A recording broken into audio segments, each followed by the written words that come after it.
আরেকজন Islamic cleric, আমরা নাম বলতে পারি ডক্টর মিজানুর রহমান আজহারি, তাকে নিয়েও বলেন যে তিনি কাফের, তাকে আসলে দেশ ছেড়ে চলে যেতে হবে। তখন আমরা একটু কনফিউজ হয়ে যাই। বলছি জি না, কনফিউজ হবেন কেন? আপনি যার কথা বলেছেন সে কি বলেছিল আপনি দেখেছেন তার বক্তব্যগুলো? আমি দেখেছি, কিন্তু শোনেন কথা শোনেন। তাকে বলুন, সে তো আমার ছাত্র, তাকে জিজ্ঞেস করুন। 2007 সালে সে আমার থেকে সবক নিয়েছে দারুন রাজাত মাদ্রাসায়। আমি তার টিচার, আমি তার শিক্ষক, এবং তার শিক্ষকরাও আমাকে শিক্ষক মানে। অতএব সে যদি, দেখুন আপনাকে পিছন থেকেই বলতে হচ্ছে, আপনি সময় দিতে হবে আমাকে। আপনি কিন্তু বসে আছেন একা, আমার কিন্তু কয়েক হাজার লোক বসে আছে আমার অপেক্ষায়, একটা শিডিউল প্রোগ্রাম আমি রেখে বসেছি আপনার এখানে। যেহেতু আপনার মাধ্যমে আমার মেসেজটা আমি অনেকের কাছে পৌঁছাতে পারবো। আপনি যে ব্যক্তির নাম নিয়েছেন, তাকে আপনি কি দিয়ে তাকে স্কলার বলবেন? লক্ষ লক্ষ লোক হলে স্কলার হয়? এটা কোনো কথা নয়। দ্বিতীয় কথা হচ্ছে, সে মুফতি নয়, ফতুয়া দেবার অধিকার রাখে মুফতি। স্কলার হওয়া এক জিনিস, ওয়াইজ হওয়া এক জিনিস, মুফতি হওয়া আরেক জিনিস। আমার কথা হচ্ছে, আমি কি গ্র্যান্ড মুফতি বাংলাদেশে? তা আমি বলছি না, এটা বলার অথরিটি আমার নেই, কিন্তু আমার ফতুয়াতে কলম বসাবার মতো 10টা মুফতি আপনি বের করে দেন। এখন অন্য মুফতিরা বলছে না কেন, সেটা একটা সাহসিকতার বিষয় আছে, সেটা আরো কোনো তাদের প্রতিবন্ধকতা থাকতে পারে। যেমন আপনি দেখেছেন আওয়ামী শাসনের সময় দেশের অনেক বড় বড় আলেম শেখ হাসিনার দালালি করেছে, তো তারা কি এমন কোন ফতোয়া দিবে যে সরকার বেকায়দায় পড়ে? এখন অনেক আলেম আছে যেটা বর্তমান সরকারের নির্লজ্জ সমর্থন করে যাচ্ছে, কিন্তু এই সরকার ক্ষমতা আসার পর থেকে আমি শরিয়ার কোরআন সুন্নাহর আলোকে যতটুকু সমালোচনা করা দরকার গঠনমূলক সমালোচনা করে যাচ্ছি। আর আমাদের মতো 2-4-10 জন যারা মিডিয়াতে আছে, তারাই কিন্তু দেশের আলেম না। হাজার হাজার আলেম ওলামা পীর মাশায়েখ নীরবে নিভৃতে নির্জনে ইসলামের খেদমত করে যাচ্ছে, তাদের মতামতটাও দেখতে হবে। এখন যারা ফ্রন্টে চলে এসেছে, মিডিয়াতে চলে এসে সেলিব্রিটি হয়ে গেছে, তারাই কি বললো সেটা দেখার বিষয় না। এখানে তো যদি আপনি একটা প্রশ্ন আনেন যে আসলে শাতিনকে ক্ষমা পেতে পারে কিনা, বা রাষ্ট্র যদি শাতিনকে পৃষ্ঠপোষকতা দেয়, তার শাস্তি নির্ধারণ না করে, তাহলে কোনো জনগণ বিচারটা হাতে করতে পারবে কিনা? আপনি দেখুন, পৃথিবীতে যত অভ্যুত্থান ও বিপ্লব হয়েছে, জনগণ আইনকে হাতে তুলে নিয়েছে। আপনি 5ই আগস্ট দেখেন, বাংলাদেশে রাষ্ট্র ক্ষমতা যে এসেছে বর্তমান সরকার, এটা গণতান্ত্রিক পদ্ধতিতে হয় নাই, ছাত্র জনতা আইনকে হাতে তুলে নিয়েছিল।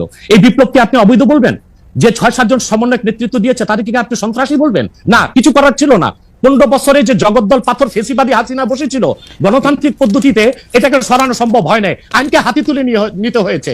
অতএব যদি গণতন্ত্রের স্বার্থ রক্ষে আইনকে হাতে তুলে নেওয়া যায়, আল্লাহ তার হাবিবের সুমহান ইজ্জত এবং স্বার্থে আল্লাহ তার হাবিব সাল্লাল্লাহু আলাইহি ওয়াসাল্লামের ইজ্জতের বিপক্ষে কেউ কথা বলবে এবং ধারাবাহিকভাবে শাস্তি পাবে না, চলতেই থাকবে। আমরা শুধু মিটিং মিছিল করে লাঠি পেটা খাবো, গুলি নিব। স্যার আপনার কাছে মনে হয় না, স্যার আপনার কাছে মনে হয় না এটা আপনার কাছে মনে হয় না এটা আপনার পয়েন্ট অফ ভিউ? বিকজ আপনি যা বলছেন, হ্যাঁ আপনি এটা ঠিক যে আপনি তো একজন স্কলার, শিক্ষক, পড়াচ্ছেন, এবং আপনি গ্র্যান্ড মুফতি না হলে একজন মুফতি, কিন্তু আমরা ধরেন আমি এখন কথা বললাম হচ্ছে যে বাংলাদেশে কিন্তু এইটাও প্রচলিত যে যারা বলতেছে যে তারা আসলে যা কিছু পরীক্ষিত হাদিস নয়, যা কিছু পরীক্ষিতভাবে কোরআনের ফয়সালা নয়, তারা তা মানতে চান না। ধরা যাক ঈদে মিলাদুন্নবী সম্পর্কে তাদের একটা বয়ান আছে, তাদের আরো অনেক কিছু নিয়ে তাদের একটা বয়ান আছে। তাদের মধ্যে থেকেও কেউ কেউ আছেন যারা মক্কা মদিনায় বড় বড় জায়গায় আলেমের কাজ করতেছেন। আমি আব্দুর রাজ্জাক বিন ইউসুফের কথা বলতে পারি, আরো আপনি জানেন কাদের কথা আমি বলছি। তাদের কেউ কেউ মনে করেন আপনার পথ তো আসলে ঠিক না। 1, 2 হচ্ছে আপনি যার কথা যেভাবে বলতেছেন যে ধরেন মিজানুর রহমান আজহারি কি আসলে একজন স্কলার কিনা। এখন কেউ কেউ তো এই প্রশ্ন তুলেছেন যে জনাব এনায়েতুল্লাহ আব্বাসীও যথেষ্ট পরিমাণে এই জায়গায় আছেন কিনা। সেজন্য আমি জানতে চাইছিলাম যে আপনি যখন আইন হাতে তুলে নেওয়ার কথা বলেন স্যার, সেইটা কি আপনি কিভাবে তার যোগ্য, এবং আপনি ছাড়া আর কে আছেন এটার মধ্যে যোগ্যতার জায়গায় আর কি? আমি এখন বলছি, আমি মনে করি আমি গ্র্যান্ড মুফতি বাংলাদেশের। আচ্ছা, আপনি মনে করছেন আপনি গ্র্যান্ড মুফতি? ওকে, এবং এটা আমি চ্যালেঞ্জে। ওকে ওকে, এইটা বললে আমার ফতুয়ার বিপক্ষে, আমি শোনেন, আমার ফতুয়ার বিপক্ষে যে যাচ্ছে তাকে আমার সাথে বসান, আপনার প্ল্যাটফর্মে বসান। দ্বিতীয় কথা হচ্ছে ঈদে মিলাদুন্নবী নিয়ে যে আপনি প্রশ্ন করেছেন, ঈদে মিলাদুন্নবী সাল্লাল্লাহু আলাইহি ওয়াসাল্লাম নিয়ে অনেক ডিবেট হয়েছে, এবং ঈদে মিলাদুন্নবীর পক্ষে যারা, তারাই বিজয়ী হয়েছে। আর বাংলাদেশে ওলামায়ে দেওবন্দের একটা বিরাট অংশ যারা মূল ধারার, তারা কিন্তু ঈদে মিলাদুন্নবী নিয়ে কখনো বিরোধিতা করে না। কিছু মাত্র স্কলার আছেন যারা কোনোভাবে পারসেজ হয়ে আছেন, তারাই ঈদে মিলাদুন্নবীর বিরোধিতা করে। আমরা বলি মিলাদ যার সিরাত নার তার, মিলাদুন নবী সাল্লাল্লাহু আলাইহি ওয়াসাল্লাম ব্যানারও মাহফিল হতে পারে, সিরাতুন নবী সাল্লাল্লাহু আলাইহি ওয়াসাল্লাম ব্যানারও মাহফিল হতে পারে। এবং আপনি শুনেছেন আজকে 4 বছর যাবত সৌদি সরকার উচ্চ ওলামা পরিষদ ফতোয়া দিয়েছে যে ঈদে মিলাদুন্নবী উপলক্ষে মাহফিল সৌদি আরবে হবে, এবং 12 রবিউল আউয়াল তারা রাষ্ট্রীয় ছুটি ঘোষণা করে রেখেছে। এবং বাংলাদেশে বর্তমান সরকারও যথেষ্ট আলেম ওলামা আছেন যারা কওমি ঘরানার এবং দেওবন্দ ঘরানার, যাদেরকে আমরা আহলে হক মনে করে থাকি, এবং আমরা মনে করি জৌনপুর ফুরফুরা সারসিনা আহলে সুন্নাত আহলে হক একই ধারাতেই চলে আসছে, তারাও কিন্তু ইসলামিক ফাউন্ডেশনের দায়িত্বে আছে এবং তারা কিন্তু এবারও ঈদে মিলাদুন্নবী ব্যানারে প্রোগ্রাম করেছে এবং আমি সেখানে অংশগ্রহণ করেছিলাম একদিন। অতএব বিচ্ছিন্নভাবে কে কি ঈদে মিলাদুন্নবীর বিরোধিতা করলো, আব্দুর রাজ্জাক সাহেবের নাম বলেছেন, ওনাকেই বসান আমার সাথে কথা বলি, সংলাপ হতে তো কোনো দোষ নাই। ওকে, বা আপনি আরো যাদের কথা বলেছেন আচ্ছা, তাদেরকে বসান আমাদের সাথে। প্রথমেই আপনার কাছে যে বিষয়টি জানতে চাই, আমাদের অনেকগুলি প্রশ্ন রয়েছে, আমরা আপনার কাছ থেকে অনেক কিছু বুঝে নিতে চাই, অনেক কিছুর ইয়াও দিতে চাই। আপনার যদি কোনো প্রশ্ন আপত্তি থাকে আপনি সেটা জানাতে পারেন এবং আপনি উত্তর নাও দিতে পারেন। তো আমরা প্রথমেই আপনার থেকে শুরু করি, আশা করি আপনি আমাদেরকে শুনতে পাচ্ছেন ঠিকঠাক। তাহরিকে খতমে নবুয়তের বাংলাদেশের আমির আপনি। আমাদের প্রশ্ন, এটা কি একটা আন্তর্জাতিক সংগঠন? পৃথিবীর আর কোন কোন দেশে এই সংগঠন রয়েছে? আমাদের তাহরিকে খতমে নবুয়ত বাংলাদেশের যুক্তরাজ্য শাখা আছে এবং পশ্চিমবঙ্গ শাখাও আছে। যুক্তরাজ্য এবং পশ্চিমবঙ্গের শাখা রয়েছে, সুতরাং এটিকে আমরা একটি আন্তর্জাতিক সংগঠন এটির মধ্যে একটি বলতে পারি। জি। আচ্ছা, আমাদের দ্বিতীয়, আমি এটি পরে আবার আপনার সাথে এটি নিয়ে নিশ্চয়ই কথা বলবো। আমরা জানতে চাই যে আপনি 21শে ফেব্রুয়ারি শুক্রবার আপনি বলেছেন বাক স্বাধীনতার দোহাই দিয়ে যারা কোরআন সুন্নাহ বিরোধী কথা বলবে তাদের বিরুদ্ধে আমাদের হাতের স্বাধীনতাও চালু করে দেব। এটা আসলে আপনি কি মিন করেছেন? এবং একই সাথে আপনি বলেছেন যে জনাব ফরাদ মাজার, জনাব সলিমুল্লাহ খান, সোহেল হাসান, জনাব সোহেল হাসান কালিব এবং জনাব রাখাল রাহা সহ এদেরকে আসলে হত্যা বা চরম শাস্তি দিতে হবে। এটা দিয়ে আসলে আপনি কি বুঝাতে চান? না, আপনি হয়তো বা আমার বক্তব্য পুরোটা ভালো করে বুঝেননি। আমি আপনাকে উত্তর দিচ্ছি, তারপর আপনার কাছে আমার একটা প্রশ্ন আছে, উত্তর দিবেন বলে আশা করি। জি। প্রথম হচ্ছে যে আমি যে বলেছি হাতের স্বাধীনতা, এটা বলেছে রাখাল রাহা এবং ওই গালিবের ব্যাপারে, যারা আল্লাহ তার হাবিব মোহাম্মদ সাল্লাল্লাহু আলাইহি সাল্লামের আরশচুম্বী সম্মান মর্যাদার বিপক্ষে বক্তব্য দিয়েছে, আমাদের হৃদয়ে রক্তের ক্ষরণ সৃষ্টি করেছে, আমাদের ইমানে আঘাত করেছে। আর যেহেতু আজকে 50 বছর যাবত এই দেশের মুসলমান আলেম ওলামা সর্বশ্রেণীর মুসলিমদের দাবি হচ্ছে ব্লাসফেমি আইন, যেন নাস্তিক তার নাস্তিকতা নিচে পোষণ লালন করবে, ধর্মনিরপেক্ষতাবাদী তার ধর্মনিরপেক্ষতা আদর্শ নিজে লালন করবে, কিন্তু ফ্রিডম অফ স্পিচ এবং ফ্রিডম অফ এক্সপ্রেশন, বাক স্বাধীনতা, মুক্ত চিন্তার দোহাই দিয়ে যখন তখন আল্লাহ তার হাবিব সাল্লাল্লাহু আলাইহি ওয়াসাল্লামকে গালি দিবে, ইসলামের বিরোধিতা করবে, আর রাষ্ট্র তাদেরকে প্রতিহত করবে না, প্রতিরোধ করবে না, বরং আমরা তাদের যদি শাস্তি দাবিতে রাস্তায় নামি, তখন রাষ্ট্র আমাদের ট্যাক্সি কিনা বুলেট আমাদের বুকে মারে। যুগের পর যুগ আমাদের দাবি আদায় হচ্ছে না, আর তারা বাক স্বাধীনতার দোহাই দিয়ে আমাদের ইমানে আঘাত করবে, তখন তো নিরুপায় হয়ে আমরা আমাদের হাতের স্বাধীনতা বাস্তবায়ন করবই। আর সলিমুল্লাহ ফরহাদের ব্যাপারে আমি মৃত্যুদণ্ডের কথা বলিনি, আমি বলেছি সলিমুল্লাহ এবং ফরহাদ অত্যন্ত বুদ্ধিবৃত্তিক ভাবে মানুষকে, সমন্বয়কদেরকে বিপদগামী করছে। ওকে, আপনি কি আমাকে প্রশ্নটা করতে চেয়েছিলেন, সেটা কি করবেন? আমার আর একটা প্রশ্ন রয়েছে ব্যাপারে। আপনাকে আমার প্রশ্ন যে আপনি তো এই বিষয়ে আমাকে মুখোমুখি আনলেন, কিন্তু রাখাল রাহা এবং গালেব তাদেরকে আপনি মুখোমুখি করলেন না কেন? এতদিন চলে গেল। আচ্ছা, আপনি কি এই প্রশ্নের উত্তরটি, মানে প্রথম কথা হচ্ছে যে আপনাকে এই বিষয়েই শুধু না, আমরা অনেকগুলি বিষয় বুঝে নেওয়ার জন্য সেটা কথা বলেছি।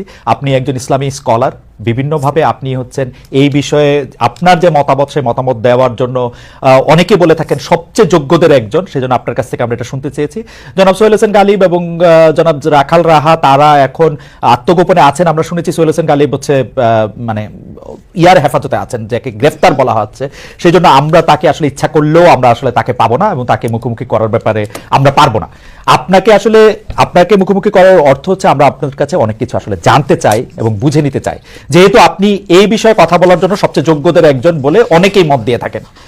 সেই জন্য আমি আশা করি যে আপনার প্রশ্নের উত্তর আমি দিতে পেরেছি, মানে আপনার সাথে উনাদের তুলনা আমি করতে চাই না আর কি। হ্যাঁ, জনাব আব্বাসী, আমি কি আপনাকে পরবর্তী প্রশ্ন করতে পারি? আচ্ছা, আপনি বলেছেন যে আমাদের হাতের স্বাধীনতা যেহেতু আপনার এটা পালন করা হচ্ছে না, সেখানে আমাদের বলতে আপনি কাদের কথা বুঝিয়েছেন? সেটাকে আপনি হাতে তুলে নেবেন নাকি আপনি আহ্বান জানাচ্ছেন হাতের স্বাধীনতা প্রয়োগ করার ব্যাপারে? দেখুন আমাদের মধ্যে আপনিও আছেন। ওকে, কারণ আপনার নাম মহিউদ্দিন, আপনি জানেন আপনার নামের অর্থ কি? আমার নামের অর্থ আমি জানি, কিন্তু আমি আপনার মানে আপনার বক্তব্যের সাথে দ্বিমত পোষণ করেন এরকম অনেক আলেমকেও আমি চিনি আর কি। যাই হোক, সেটা ব্যাপারে পরে আসছি। আপনি আমার শিক্ষক হিসেবে আপনি আমাকে একটু ব্যাখ্যা করেন যে জিনিসটা আসলে আমাদের থেকে। জি সরি, আমি খালেদ ভাই আপনাকে ভাই বলছি। জি, আপনি আমার চেয়ে বয়সে বড় হবেন। দ্বিতীয় কথা হচ্ছে, উত্তরটা শুধু আপনাকে দিচ্ছি না, আপনার মাধ্যমে অনেককেই দিচ্ছি। আল্লাহ তাআলা পৃথিবীর মানুষকে 3টা শ্রেণীতে ভাগ করেছেন, মুমিনুন, কাফিরুন, মুনাফিকুন। এজন্য 3 নামে কোরআন কারিমে সূরাও এসেছে। মুমিনের নামে সূরা আল মুমিনুন, কাফিরের নামে সূরা কাফিরুন, মুনাফিকের নামে মুনাফিকুন। তার মানে বিশ্বাসী অবিশ্বাসী বর্ণচোরা। যারাই মুমিনুন বা বিশ্বাসী, আপনি যদি সেই বিশ্বাসীদের একজন হন, তবে হাতের স্বাধীনতাকে আপনিও সমর্থন করবেন। আমি আপনাকে আমার মধ্যেই রাখলাম। আমি আপনার হাতের স্বাধীনতাকে আমি আসলে এখন পর্যন্ত সমর্থন করতে পারতেছি না, এটা আমি বুঝতে চাইতেছি। কারণ হচ্ছে যে অনেক, এটা আপনি আমাকে বলেন সেই আপনি কিনা, মানে আমাকে না রেখে আপনি আপনাকে বলেন যে এই হাতের স্বাধীনতা আপনার কিনা। এবং পাশাপাশি আমার প্রশ্ন, বাংলাদেশে এই রকম ফতোয়া দেওয়ার আর কার অধিকার রয়েছে, বা আপনি ছাড়া আর কে এরকম বলতে পারেন? দেখুন, হ্যাঁ সেটাই বলছি। আমি আমার থেকে আপনাকে দূরে সরাতে চাই না, কারণ আপনি মহিউদ্দিন মানে যে দিনকে জিন্দা করে, রাইট, ধর্মের দিনের সংস্কার। হ্যাঁ, পুনরুদ্ধার না, দিন তো পরিপূর্ণ হয়ে গেছে 1000 বছর আগে। অর্থাৎ ধর্মের পক্ষে যে কাজ করে, দিনের মৌলিক বিধানগুলোকে বাস্তবায়নে যে সচেষ্ট, সেজন্য আপনি আমার মধ্যে যদি আপনার নাম আর আপনার কাজে ভিন্ন হয়, তাহলে আপনি কিন্তু দুঃখ নিবেন না, মুনাফিক বা বর্ণচোরাদের অন্তর্ভুক্ত হন। যেহেতু আপনি মহিউদ্দিন এবং আপনি একজন মুসলিম পরিচয় দিচ্ছেন, এটা সকল মুসলিমদের পক্ষ থেকে আমার ফতোয়া। কেন সেটা আমি ব্যাখ্যা করে দিচ্ছি। রাষ্ট্রের কাজ কি? শুধু অন্য ধর্মের মানুষের অধিকারকে রক্ষা করা? বাংলাদেশ একটি গণতান্ত্রিক রাষ্ট্র। গণতন্ত্রের মূল কনসেপ্ট হচ্ছে decision of much people will be granted. এদেশের সকল মুসলমানই মুরতাদের শাস্তি মৃত্যুদণ্ড চায়। একটা ক্ষেত্রে আমাদের আলেম ওলামাদের মধ্যে কিছু মতভেদ আছে, সেটা হচ্ছে যে মুরতাদকে তওবা করার সুযোগ দেওয়া হবে কিনা। কিন্তু 4 মাযহাবের 3 মাযহাবের মতে মুরতাদদেরকে তওবার সুযোগ দেওয়া হবে, 4 মাযহাব মতে। কিন্তু মুরতাদদের মধ্যে যারা শাতেম, তাদের বিষয়টা ভিন্ন। শাতেম হচ্ছে আল্লাহ ও তার হাবিবকে যারা গালি দেয়, তারা শাতেম। তাদের ক্ষেত্রে শাফি, মালিকি, হাম্বলি 3 মাযহাব এবং হানাফি পূর্ববর্তী নয় পরবর্তী ফকিহদের মতে যে তাদের তওবা কবুল করা হবে না এবং তাদের মৃত্যুদণ্ড কার্যকর করা হবে। কার্যকর করবে কে? একটা শরিয়া রাষ্ট্র। যেহেতু বাংলাদেশ একটি শরিয়া রাষ্ট্র নয় এবং এখানে মুসলমানদের মৌলিক কোন অধিকারই রক্ষা করা হচ্ছে না। দেখুন, আপনি দাউদ হায়দার এদেশে সে শাতেম ছিল, আল্লাহ তার হাবিব সাল্লাল্লাহু আলাইহি ওয়াসাল্লামের সামনে গালি দিয়েছিল। তখন এদেশের তখন যে সরকার ছিল, তারা তাকে জামায়াতদের বিদেশ পাঠিয়ে দিয়েছে। একই অবস্থা তাসলিমা নাসরিন যখন প্রচুর বই লিখেছে এবং আল্লাহ তার হাবিবকে গালি দিয়েছে, আম্মা জান আয়েশা রাদিয়াল্লাহু তাআলা আনহার চরিত্র নিয়ে কথা বলেছে, তখন তৎকালীন সরকার তাকে সম্পূর্ণ নিরাপত্তা দিয়ে, তার সিকিউরিটি থ্রেট যেন না থাকে, তাকে বিদেশ পাঠিয়ে দিয়েছে। আর তখন আন্দোলন করে প্রচুর লোক বাংলাদেশে শহীদ হয়েছিল। এরপরে আপনারা দেখেছেন যে 13 সালে যখন শাহবাগ চত্বর হলো, শাহবাগ চত্বরটা কেন হয়েছিল? সেটা কি হয়েছিল ইসলামকে আঘাত করার জন্য, না যুদ্ধাপরাধীদের শাস্তি দাবিতে? কিন্তু যুদ্ধাপরাধীদের শাস্তির দাবিতে যে ব্লগাররা যা খুশি তা করলো, আল্লাহ তার হাবিব সাল্লাল্লাহু আলাইহি ওয়াসাল্লামকে গালি দিল, ইসলামকে আঘাত করলো, তখন যে সরকার ছিল তাদেরকে সুতি প্রতিরোধ করতে পারত। তারই ধারাবাহিকতায় 2013 সালের 5ই মে শাপলা চত্বরে আমরা আন্দোলনে নামলাম। সবাই ছিল সহনশীল, শিথিল পন্থা একটা আন্দোলন হয়েছিল। কিন্তু কি যে জেনোসাইড বা গণহত্যাটা করা হয়েছে, আমি তো উপস্থিত ছিলাম সেখানে, আমি তো প্রত্যক্ষ সাক্ষী। তো এইভাবে আমাদের ট্যাক্সে, আমাদের ভ্যাটে অধিক সংখ্যক জনগণের ম্যান্ডেট নিয়ে সরকার থাকবে। আপনি কিন্তু আমার প্রশ্নটা আমি জানি না, আমি এই প্রশ্নটা বুঝাইতে পারতেছি কিনা। দিচ্ছি, বুঝাইতে পারছি। আচ্ছা জি স্যার, বলেন। শাতেমদেরকে সরকার পৃষ্ঠপোষকতা দিবে, কোনো শাস্তি নির্ধারণ করবে না, তখন তো আমরা আমাদের আইনকে হাতে তুলে নিতেই হবে, আমাদের তো আর করার কিছু থাকে না। স্যার, এই আইনকে যে হাতে তুলে নিবেন, এই জনটাকে আপনি কোনো কি তার বিচার করবেন? কারণ আমরা ইসলামিক স্কলারদের কাছেই শুনছি যে তার বিচারকরা তার বিচার করবেন, বিচার করার পরে তার এটার মধ্যে এটা হবে। কিন্তু আপনি বলছেন আইন আপনি হাতে তুলে নিবেন, সেইটা মানে আমি প্রশ্নটা কি করে করবো ডক্টর আব্বাস, জানি না। মানে এইটার জন্য আপনি যে ফিটেস্ট লোক, এটা আপনি কিভাবে জানেন? মানে এবং আর কে আসেন এরকম? দেখুন, তার প্রথম জবাব হচ্ছে উত্তর গেটে আপনি দেখেছিলেন আমি একা ছিলাম না। উত্তর গেটে জনসমুদ্র হয়ে গিয়েছিল এবং সেখানে হেফাজতের শীর্ষ নেতা মীর ইদ্রিস নদভী সাহেব ছিলেন, অসংখ্য আলেম ওলামা ছিল।